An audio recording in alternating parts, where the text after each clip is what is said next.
In today's video, I'm going to teach you how to use DGET formula in Excel. First, open the Excel workbook where you want to use the DGT function.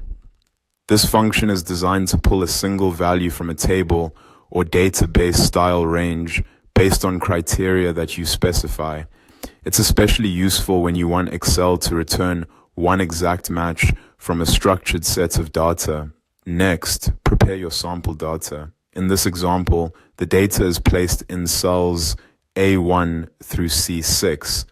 Before using DGET, it's important that your data set includes clear column headers because the formula relies on those headers to identify which field you want to return. Think of this range as your database table. Now create the criteria range. In cells E1 to E2, enter the header employee in E1 and then enter Chloe in E2.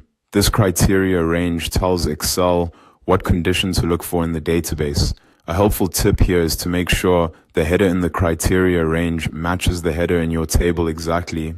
If the wording is different, the formula may not work as expected. After that, enter the DGET formula. Click cell G1 and type salary as a label so your result is clearly identified.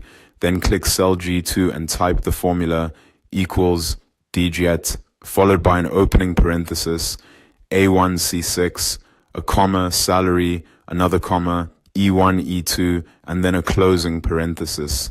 In other words, you're telling Excel to search the database range A1 through C6, return the value from the salary field, and apply the criteria found in E1 through E2. Once the formula is entered, press enter. Excel will return 61,000. That result appears because the record matching the employee name Chloe has a salary of 61,000 in the data set. You can also modify this formula depending on what you want to return. For example, you can replace salary with another field name if you want a different piece of information. You can also change the criteria value in E2 to look up a different employee, or replace A1C6 with another database range if your table is located somewhere else. One important thing to keep in mind is that DGET works best when your criteria return only one matching record. Since it is designed to get a single value, duplicate matches can cause issues.